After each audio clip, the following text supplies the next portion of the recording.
Welcome back, students. One more problem in this video. Example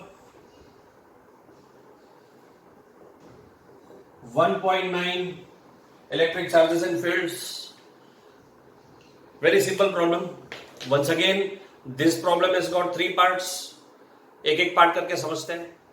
students, हमारे पास तीन charges है. एक है plus 10 coulomb charge, 10 raise to minus 8 coulomb.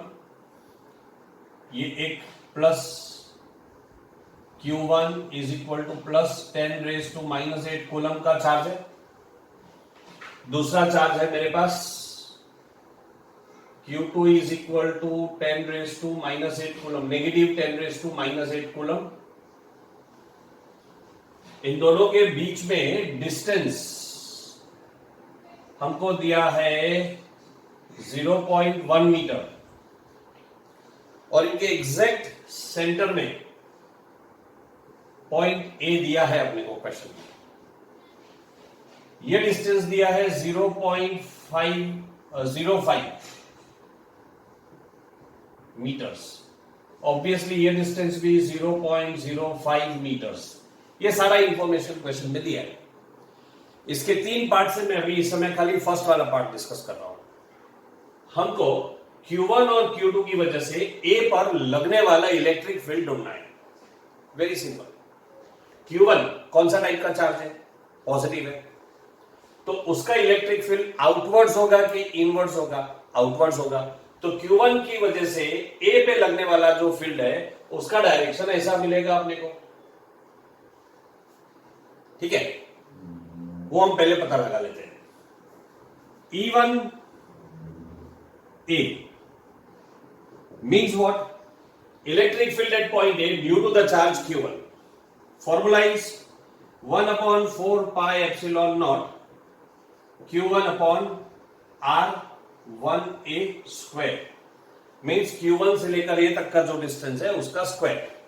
मैं सिर्फ मैग्नीट्यूड फाइंड कर रहा हूं, so I am not writing R1A cap. Now students, you know what is the value of 1 upon 4 pi epsilon naught? 9 into 10 raised to 9 multiplied by Q1. Q1 is given as 10 raised to minus 8 upon R1A. This distance is given as 0.05 multiplied by 0.05. Let us simplify this. 9 10 raised to 9, 10 raised to minus 8 तो सिर्फ 10 बच जाएगा. ये 0.05 है. अगर मुझे point निकालना है तो ऊपर 100 हो जाएगा. फिर से मैं पॉइंट निकाल दूं तो फिर से 100 आ जाएगा. नीचे डिवाइड बाय 5 दो बार हो गए. और आपको पता है ऐसी सिचुएशन में क्या करेंगे, ये 5 और ये 5 दोनों को मैं 2 से मल्टीप्लाई कर दूं तो ऊपर भी 2 से मल्टीप्लाई हो जाएगा. So I can write 9 into 2 into 2 into ये 2 4 और 1 5 10 रेज़ टू 5 zeros हो जाते हैं. ठीक है, और नीचे क्या होगा देखो, मैंने इधर 2 से मल्टीप्लाई किया तो ये भी 2 से मल्टीप्लाई होगा, यानी कि 10 बन जाएगा. फिर और एक 2 मल्टीप्लाई किया तो ये भी 2 से मल्टीप्लाई हो जाएगा, 10 बन जाएगा. ये 2 0 इधर कैंसिल हो जाएंगे. मुझे मिलता है 9 into this 4 36 multiplied by 10 raised to 3. If I take the digit, shift the digit to the left, decimal point to the left, then I can have 3.6 multiplied by 10 raised to 3 Newton per coulomb. Direction कौन सा है? Towards right.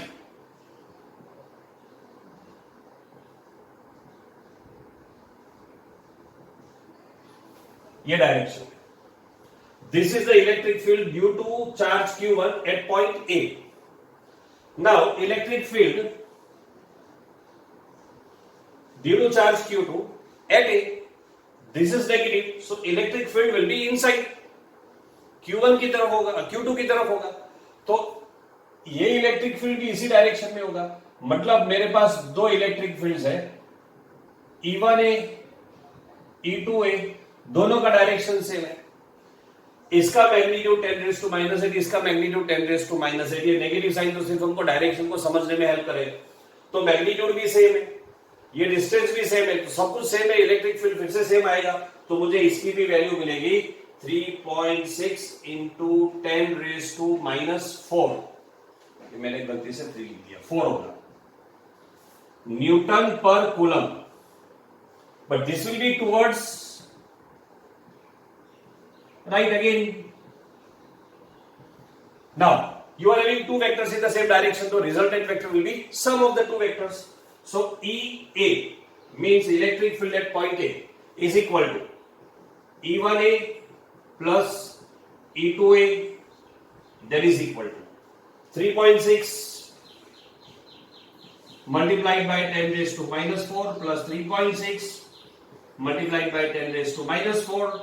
So you have 7.2 multiplied by 10⁻⁻⁴ Newton per Coulomb. That is the electric field at point A. That is one part of your question. We will proceed with second part of the question. Write this down fast. ये तो calculation वगैरह है, मैंने थोड़ा सा अच्छे से समझाया है, टेक्स्ट बुक में नहीं दिया है, आप इसको कॉपी कर लो. This is one part. Second part we will go ahead soon.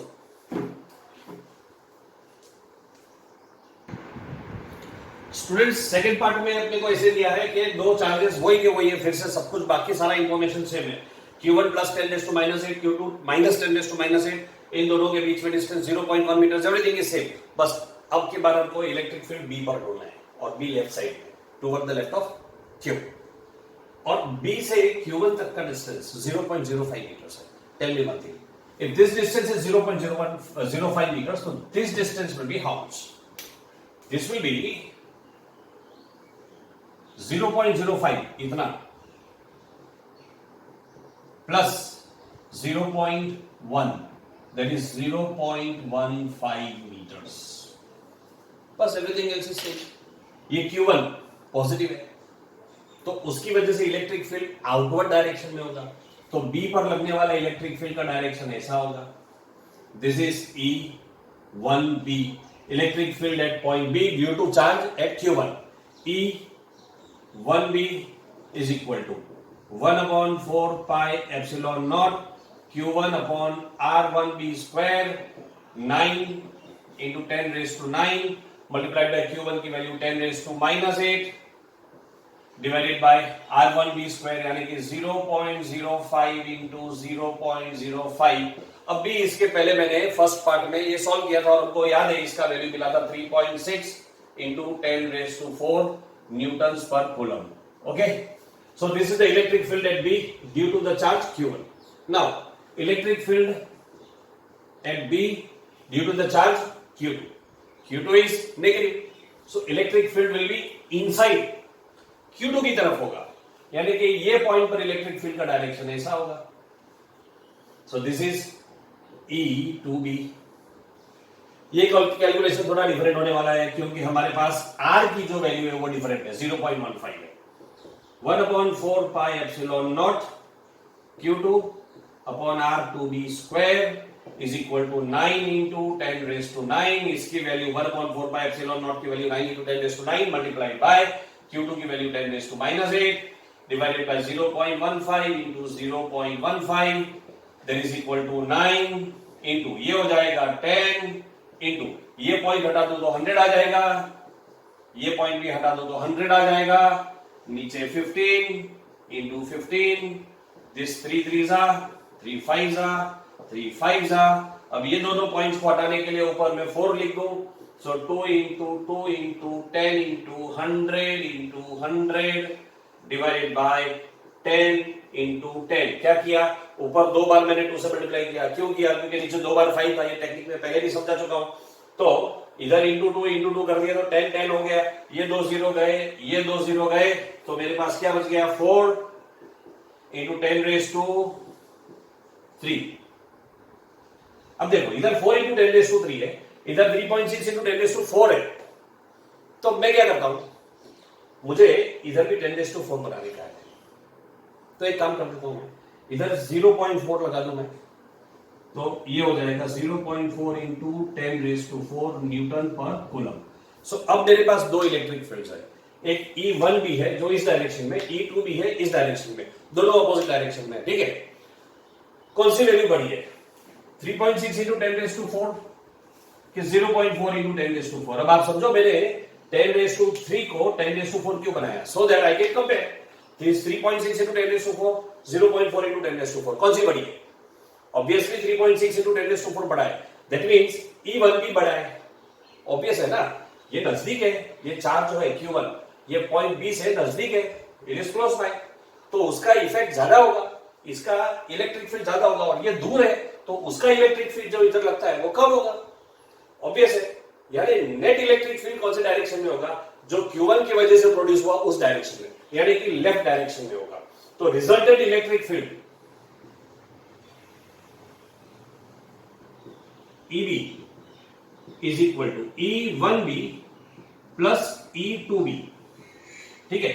लेकिन हम करेंगे सबट्रैक्शन, क्योंकि एक पॉजिटिव डायरेक्शन में एक नेगेटिव डायरेक्शन में, सो ये हो जाएगा 3.6 into 10⁻⁴ minus 0.4 into 10⁻⁴, so you have 3.2 multiplied by 10⁻⁴ newtons per coulomb.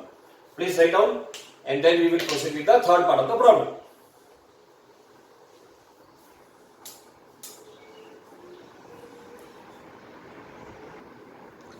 चलो स्टूडेंट्स थर्ड पार्ट देखते हैं। थर्ड पार्ट में फिर से Q1 Q2 वही है, एक पॉजिटिव चार्ज एक नेगेटिव चार्ज है, दोनों का मैग्नीट्यूड 10⁻⁻⁸ कूलम्ब दिया है, इनके बीच में 0.1 मीटर्स का डिस्टेंस है, वो सारा सेम है। अब की बार हमारा पॉइंट जो है ना C, वो इधर है। A to C distance 0.1 meter से, B to C distance 0.1 meter से, इसको हम चार्ज Q1 टू C और Q2 टू C, तो आप देखो ये 0.1 0.1 0.1 इक्विलेटरल ट्रायंगल बन जाता है, ठीक है। तो अब हम ढूंढते हैं कि इलेक्ट्रिक फील्ड कितना होता है।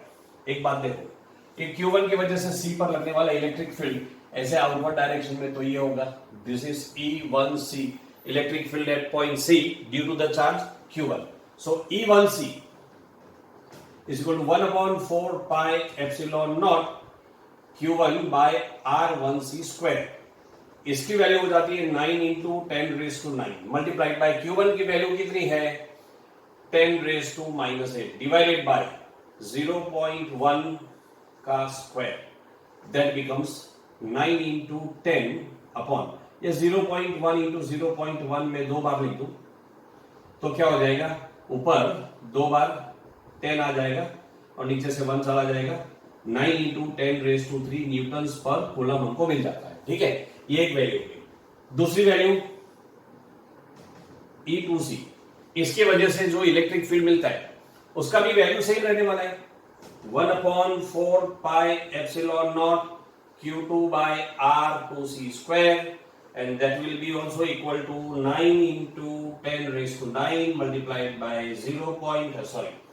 10⁻⁻8 divided by 0.1 into 0.1, तो आंसर फिर से वही मिलने वाला है हमको 9 into 10⁻³ न्यूटन्स पर कूलम। दोनों बार वैल्यूज तो सेम ही रहने वाली है, let me write down this value down here,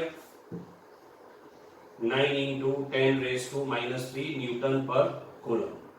so you see students, E1C और E2C दोनों वैल्यू सेम होने वाली है, ठीक है, खाली डायरेक्शन दोनों का अलग होगा। E1C ये डायरेक्शन में, E2C ये डायरेक्शन में, दिस इज E2C, दोनों का डायरेक्शन सेम है, E1C is equal to E2C, दोनों को हम E कंसीडर कर लेते हैं। चलो अब दोनों का मैग्नीट्यूड सेम है। अच्छा ये एंगल कितना है आपको पता है 60 डिग्रीज है, तो ये एंगल कितना होना चाहिए 120 डिग्रीज होना चाहिए। और आपको पता है कि पैरेललोग्राम लॉ मेथड से अगर हम इसको सॉल्व करते हैं, रिजॉल्व करते हैं, तो इसका रिजल्टेंट वेक्टर क्या मिलेगा अपने को, electric field at C is equal to E1 square plus E2 square plus 2 E1 E2 cos theta. What is theta? Angle between the two charges that I can write. Angle between the two fields, that is 120 degrees. Now this is E, so I will simply write E square plus E square plus 2E square multiplied by this value is minus half, ये cancel हो गया, ये minus E square और E square cancel हो गया, तो E that is equal to 9 into 10⁻⁹ Newton per coulomb. So E square का square root E, और E हमको क्या मिला है दोनों वैल्यू सेम है, 9 इंटू 10 रेज टू, मैंने गलती से 9 लिख दिया, 10 raise to 3, 9 into 10 raise to 3 newtons per coulomb. लेकिन इसका डायरेक्शन कैसे मिलेगा अपने को? तो देखो स्टूडेंट्स, अगर मैं ये पैरेललोग्राम कंप्लीट करता हूं और यहां से मैं डायगोनल ड्रॉ करता हूं, तो ये जो है इसको पैरेलल हो जाता है। क्यों? क्योंकि ये एंगल भी 60 डिग्री हो जाएगा। तो ये दोनों पैरेलल होने की वजह से मैं ऐसे बोल सकता हूं कि इसका डायरेक्शन जो है वो ये डायरेक्शन है राइट में, means from Q1 to Q2, ऐसा हम बोल सकते हैं। ठीक है, ये मैंने एक मेथड से समझाया है। इसको समझने का और भी एक तरीका है, टेक्स्ट बुक में दूसरे मेथड से दिया है। तो आप एक काम करो, पहले इसको कॉपी कर लो, फिर मैं टेक्स्ट बुक वाला मेथड भी आपको समझा दूं, so that you are not confused with both the methods. Write it down fast and very immediately I am going to start with the textual method.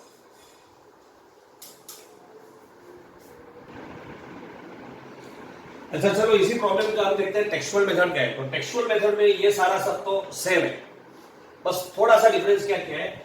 ये पॉइंट सी पर से हमारे पास एक वेक्टर ऐसे है E1C, दूसरा वेक्टर है E2C, ये डायरेक्शन में।